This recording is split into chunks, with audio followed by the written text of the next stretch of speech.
Hey there. It is the 22nd of September 2020. I'm driving as usual, and there's a traffic. This is not what I expected when I leave work at 4:30 p.m. You would expect that, everybody's still at work.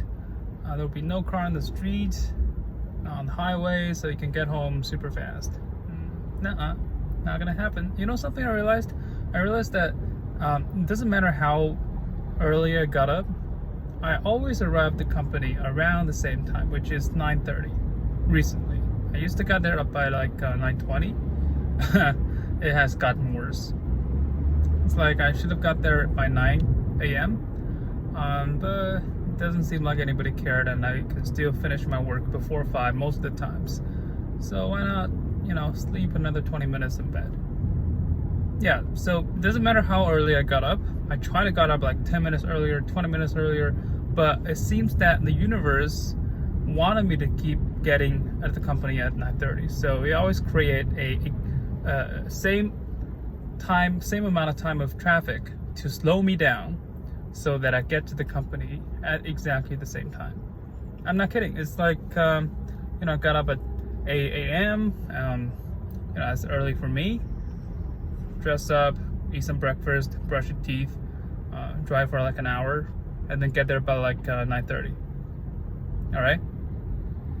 But if I get up like 20 minutes earlier, there will be exactly a 20-minute traffic on the highway that slows me down. So I get there at the same time. So I figured, what if I just wake up late for like an hour? All right. Is it some kind of teleportation technology will be invented suddenly that I'll be able to get to the company by like 9:30? If I get up 2 hours later, would there be like a time traveling machine? I don't know. The answer is probably no, but you gotta be able to amuse yourself when stuff like that happen, because it's pretty nerve-wracking to be late on the way to work or on the way home. Yeah, anyway, I'm still in this traffic, and this car in front of me, it says, "Proud parent of an U.S. Army soldier." What do you have to be proud of? I don't know, your kid goes to the U.S. Army, that probably means that he or she is not very intelligent. Yeah, I shouldn't say that. It's, smart people choose to go to the military as well, not just the fuck-ups. But still, theoretically speaking, statistically, there's a better chance that your kid is below average in the classes, in the courses, if he or she goes to the army, right? That's got to be how it works. And not sure what you have to be proud of. There's a bit from George Carlin that says, just roasted these parents, who says, "I'm a proud parent of a high schooler, blah blah blah." These parents are the ones who don't have high enough self-esteem that they have to promote themselves by saying how great their children are. I don't get it. I hate these sudden stops. Usually I'll be on the cruise driving, and I'll just relax, watch some YouTube videos. Now I gotta actually hit the brakes, motherfuckers. You know what? Every time I thought to myself, Jesus, the traffic is so horrible. When I get to the point where whoever is actually causing the traffic, usually some motherfucker, dumb people had a car crash and or bumped someone or had a fire or anything that slows everybody down, I would just give them the finger. It turns out it's not very easy to do that. Actually,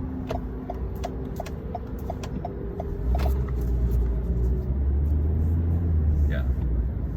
Seems that it's a construction truck or something. Fuck. These two guys give you the finger. Yeah, they're not gonna see it.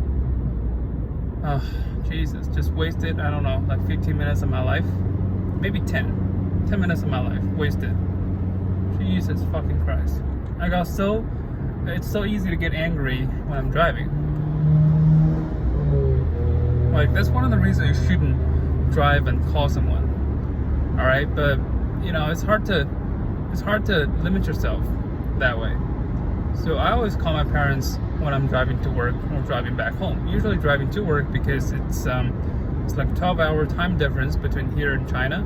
12 hours to 13 hours depends on the summertime, whether there's a summertime. Because China does not have summertime, so in the summer it will be like 13 hours, but in all the other rest of the year it will be 12 hours. So let's say I'm driving like 8:30 or 9 a.m. in the morning, it would be like 9 p.m. in the afternoon, in the evening for them, so it would be appropriate time to call. But let's say I got off work at 5 or 5:30, 4:45, something like that, they're still asleep. Not a very good time to call them. So I always call them in the morning. I'm still one of those people who I would say regularly speak to my parents, which is becoming more and more problematic. It's getting more and more less relaxing and less comforting, but more anxiety talking to my parents. So lately, or not lately, has always have been my mother's main focus of the issue when I'm talking to her is about grandkids. Now, I'm not even married yet. My fiance and I have known each other for like 2 years, less than 2 years, almost 2 years. And she's always been, not sure on the kids idea. We recently had an agreement where we at least adopt a kid, which is okay to me.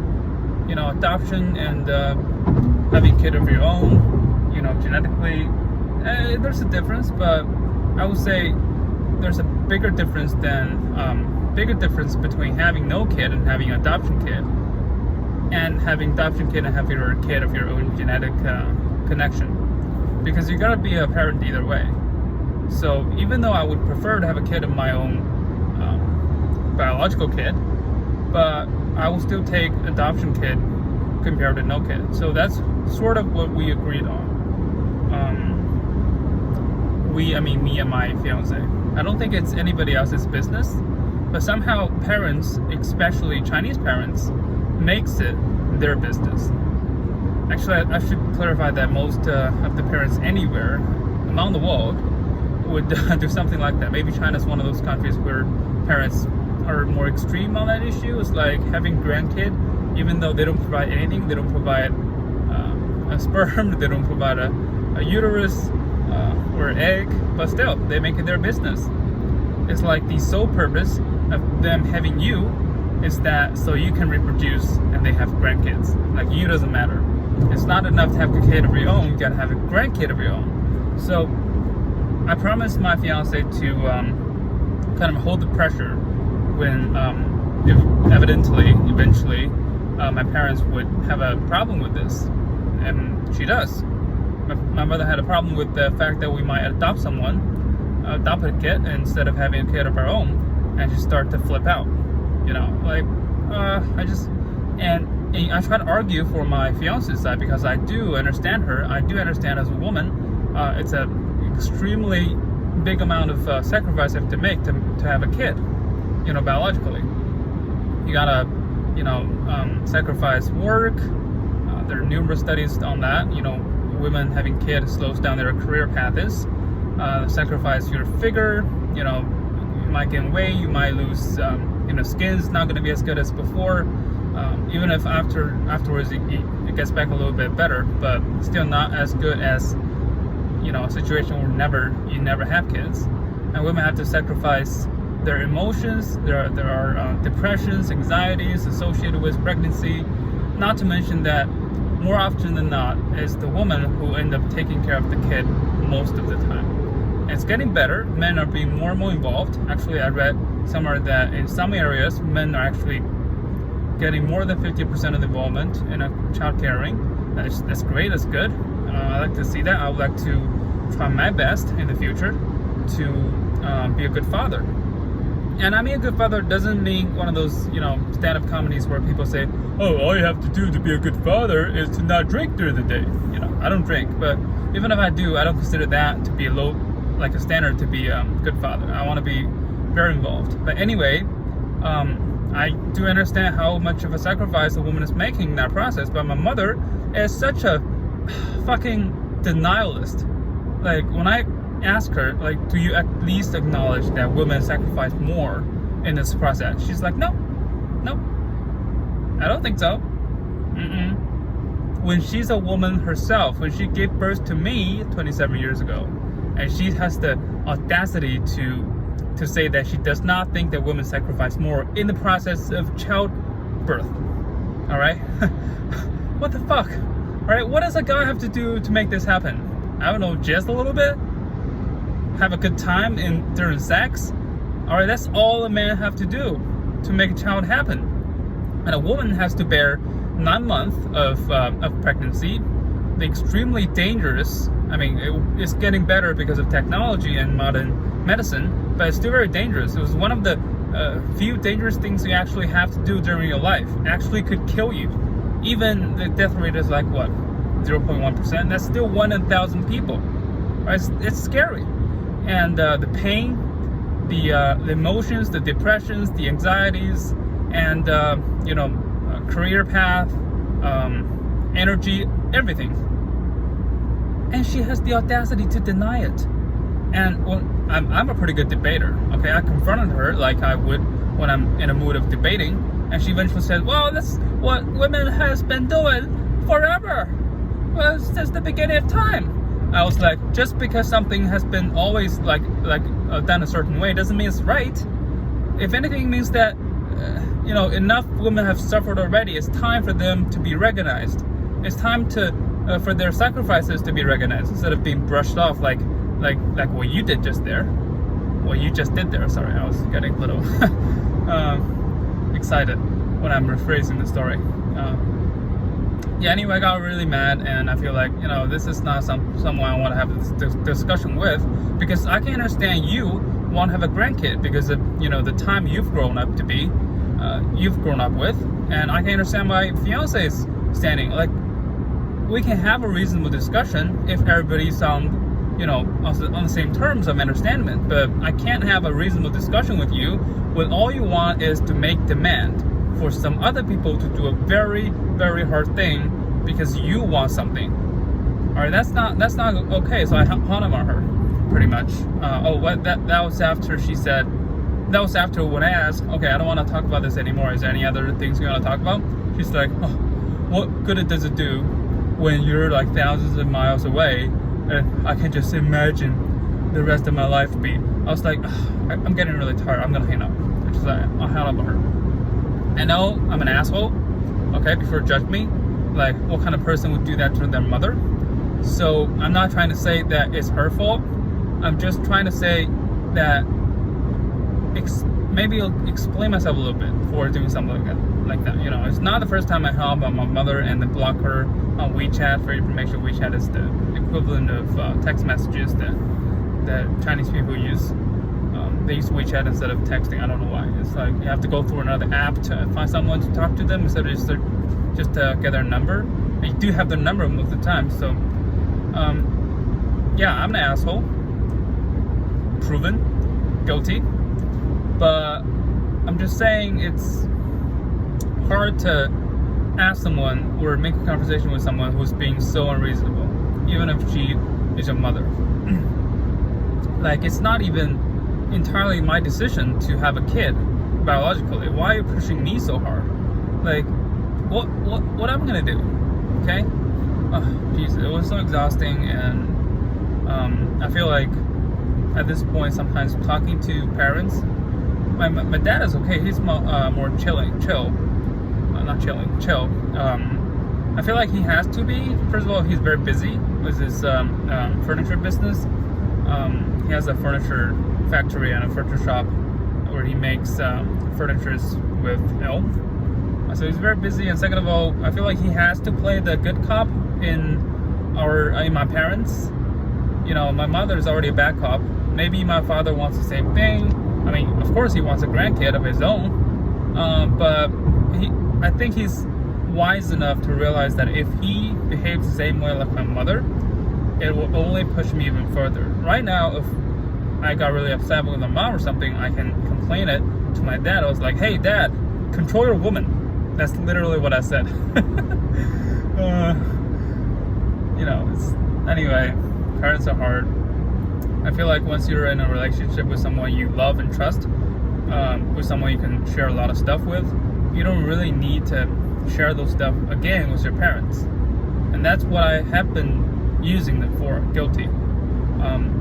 During my years here, during my PhD years, was very lonely, very stressful, don't know where the futures are, and I often share with my mom about the things that frustrates me, like little things. But now I don't feel like I need to. I have nothing to share with them because I got a woman I love. That's sad, which is why I've told my parents like a long time ago, you guys need to get a life. All right, you cannot focus your life around me. All right, that puts a lot of pressure on me. Also, it's not healthy because I don't need you that much. All right, if you cannot find the meaning of life yourself, then there's nothing I can do to help you. Obviously, my dad is doing better than my mom. I just cannot take another one of those. I can just imagine what the rest of my life would be miserable without any. You're almost retired. You're like 54, 55. Okay, you're not that old. You have enough energy. You don't have a financial problem. You don't have a work to do after next year. And you don't have a grandkid to take care of. Your kids are not fuck ups. You don't have to spend much time on them. You have a lot of time to do anything you want. I don't know, painting, traveling, dancing, jogging, play mahjong, poker, whatever you want. Go experience the other part of the country you've never been to. I don't know.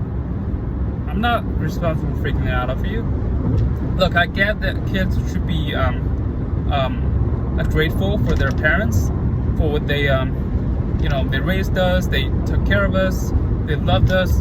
But it's also true that we provided a lot of things for them. First of all, we provided meaning for some of them. Meaning of life is to have a kid to let the generation live on, pass on or whatever.